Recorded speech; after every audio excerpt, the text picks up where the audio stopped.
Welcome to Trial Lawyer Prep.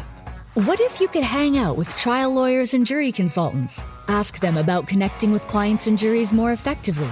Then take strategies, tactics, and insights to increase your success. Each week, Elizabeth Larrick takes an in-depth look at how to regain touch with the everyday world, understand the emotional burden of your clients and juries, and use focus groups in this process.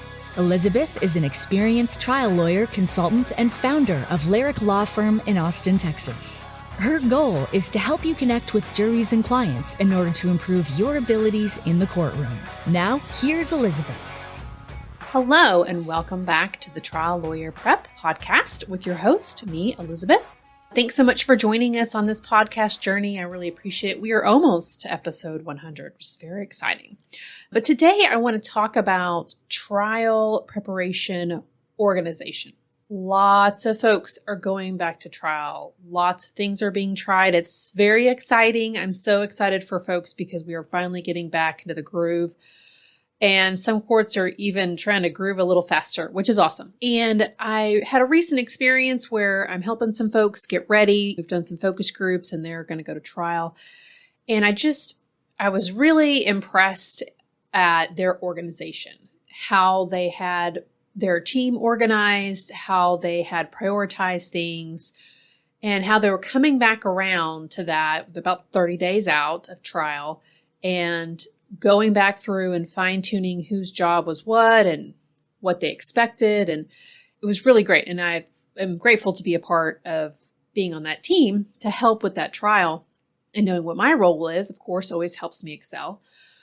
But I know that sometimes that does not happen when we are going to trial. And I know that there are times, because I've been there as a solo, I've watched other people going into trial where there was a lot of disorganization, there was no prioritization, and things just fell through the cracks. And I was thinking about this podcast episode yesterday and sitting outside, and it's this point in the year that we have all these little hummingbirds that come through our yard, and I always put a feeder out in the summer and springtime, but there's just this rush, and it's this particular part of the species that they come down, they go to Rockport, and they just fly across the ocean and go to Mexico, which is really cool.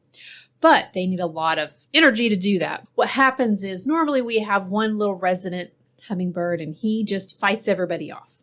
So there's one or two people, they have little fights, and he can normally fight them off. But during this time, there are like 4 and 5 and 6, and it's just this huge scuttlebug, and it's really cute, of course, because they make these cute noises, but they can't fight them off the whole time. So eventually, everyone's just at the feeder and just partaking, and that's great. But what it made me think of was our brains and what our brains go through when we're trying to prioritize. And everything is fighting for that vital brain power, right? That creativity, that energy, those thoughts, that power.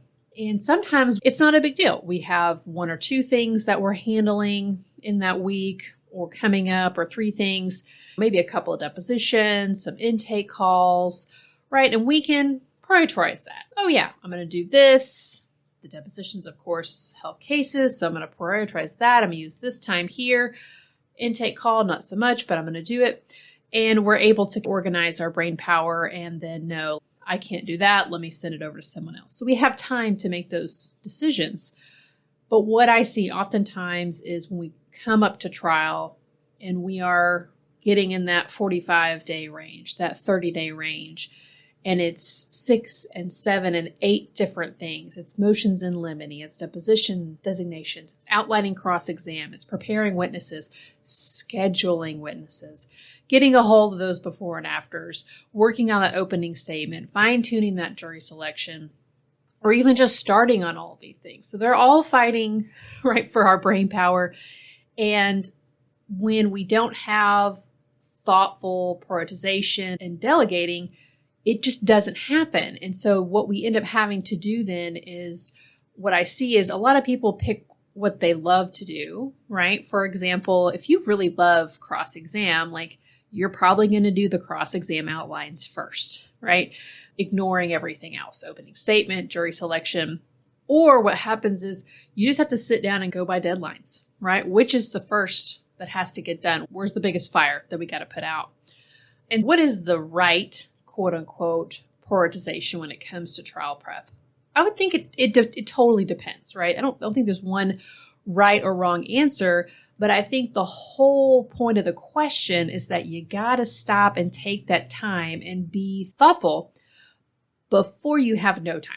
And then you are rushed to complete so many things. And when we are rushed, we don't do our best. We don't have all the power that we need. We don't have all the thoughts. And what I see so many times is we rush to complete something. It's due at 5.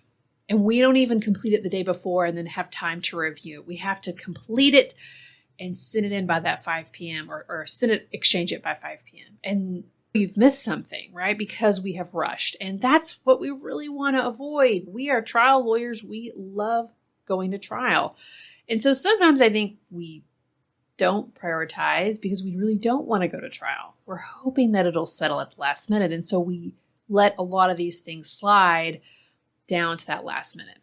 And I know from listening and being around some of the wisest trial lawyers, they know the importance of taking the time to choose what they prioritize before those deadlines choose for us.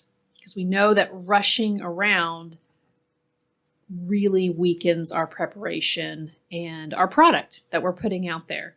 And so just talk a little quickly about an example. So Andrew Gould was on the podcast a couple episodes ago, and he talked about a trial that we had done together in Seattle. And in that trial, we had 5 lawyers on the plaintiff's side. So we, had to organize and delegate because that's a lot of people and everybody needs to know where they're going to go. But there were 3 of us, myself, Mr. Keenan, and Andrew, who had trial just 2 weeks before the start of the Seattle trial. So we really had to prioritize earlier than we normally would because we knew that we would be working on this other trial and wouldn't have time to stop, check, review, are you doing this, micromanaging, which is another reason why we want to have a system that we prioritize, delegate so that people know what they're doing and you don't have to worry about it. So we sat down and we delegated, or of course I didn't, but somebody else did. For example, our Seattle lead counsel, he had the opening statement, right? And he had actually been working on that with focus groups, but he had that. That was his thing, and nobody else had to worry about. The Seattle associate had the motions and the briefs, which made sense because 1, we had no time for that. And 2, we don't have experience with judge or Washington law, so that makes sense. Andrew had the cross of experts for defense, and I had exhibits and witness prep and before and afters, right? So that meant I needed to make sure I had time to schedule, had the exhibits in order. And when we got to Seattle, no deadlines were missed. Everybody was pretty well in order. Of course, there's always little last things that change, which is another reason why you want to make this system, even if your system is just sitting down and looking at the list of things to do, motions in limine, jury instructions, opening statement, and just knowing, okay, what can I do now? What can wait? Or I know some people who, once they get a case in, they start with the jury instructions first, right? Put them in the file. Like, that's all great. Some of those things are going to be easy. Some of those things are not. But you can think out ahead of time, and that's really what you want to be doing because you will not have time as it gets closer to trial and things start changing and you start getting extra stuff, right? So opposing counsel is very good about giving lots of extra things to fight about, lots of extra things to think about as we get closer to trial as distractions. Now, you may be thinking, hey, I'm a solo, Elizabeth. I don't have 5 people to help me try a case, and I don't want 5 people. I'm a solo. It doesn't matter. If you are one person, this means you really have to be extremely diligent about prioritizing your time and your brain power. And you've got to get help with tasks that you don't like or that you just suck at. You can't do everything. If there's one thing that I have learned in being a trial lawyer is you cannot do it all. Something will suffer and it will be significant. And the wisest trial lawyers that I know don't go into battle by themselves. So I know a lot of folks who they pair up with people to try cases, or you've got an all-star paralegal who pretty much acts like a lawyer, right? But either way, you have got to see the writing on the wall that you can't do everything. And looking at the examples of great trial lawyers and great verdicts, it's a team. And it's also what your strengths are and what your weaknesses are. So I see many times amazing folks who are great in the courtroom. They're persuasive. They're very good at that, but they stink at jury instructions. So they're going to hire appellate counsel to handle the jury instructions, creating them, arguing for them, right? They're going to have those appellate counsel who do briefs on the points of law that they don't have to do now. Of course, it's going to cost, but again, you want to put together the best possible trial, and you can't do that alone. So if you're a solo, here's my message to you. Get some help. Any lessserv I'm ever a part of on all the local trial lawyer stuff, even my statewide stuff, nationwide stuff, when somebody says, I'm going to trial and I would love some help, always somebody chimes in, right? Somebody is always, yes, please, I'm happy to go help you. We go down here in Austin and just help and watch and pick a jury, right? Be extra eyes. So there's always going to be help out there. Of course, if you have extra time, you can go find those people who excel at the things that you do not. For example, if cross-examining defense experts is not your jam, trust me, there's somebody out there who absolutely loves it. But you know what? That person's probably not going to be the best person to do a direct exam of a client or direct exam of a before and after. And that's what people do, right? We are drawn towards what we love to do. We all have different skills and different talents. And your job is to know yourself and to know what you love and what you excel at. And then stop and look around and find somebody who excels at the thing that you don't, because they're going to be out there. I see this all the time with firms that I work with. Well, they'd be a pair of people that work together because they complement each other so well, right? Like it's just like a wonderful compliment sandwich. And I've also seen it where lawyers pair up and initially they think, oh, you're going to take opening, I'll take this, and you'll do this person and I'll do my client for direct. But as they get into things, they realize, wow, you know what? This is my client, but you are really good at direct exam. Like, you need to do this because that's what's going to make the best trial possible. And those are calls that you have to make. But what those folks had done was spend enough time together to see, and they prioritized what they were doing together and delegated ahead of time and not on the courthouse steps to be able to put together the best possible trial. And they won a lot of money for their client. And I know that they were really glad that they were able to look at each other and say, ooh, you're better at that. Will you do this? Oh, you're better at that. Will you do this? Like, we want the best possible trial that we can create. So last example, and this is more of a long-term example because I deal with a lot of folks with focus groups. I think this summer I hit my 1,000 focus group. Very exciting.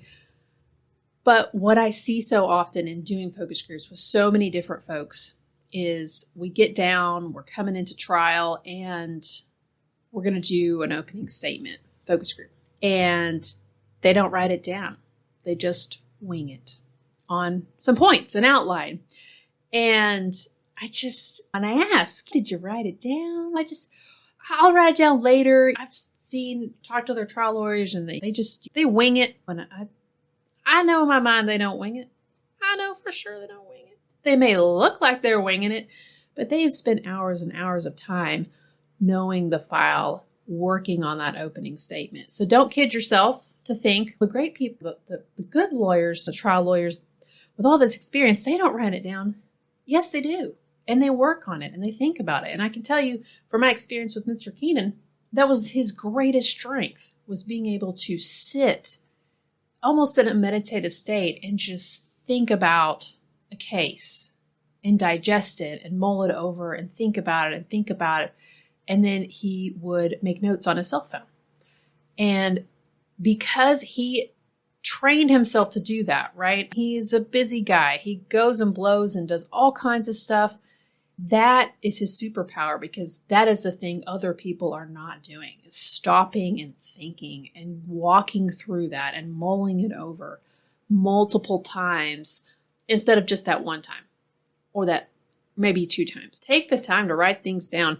Trust me, everybody's got to write things down. The greatest authors, right? There's drafts, there's manuscripts, right? So don't skip that step of trial prep and organization of just writing things down. All right.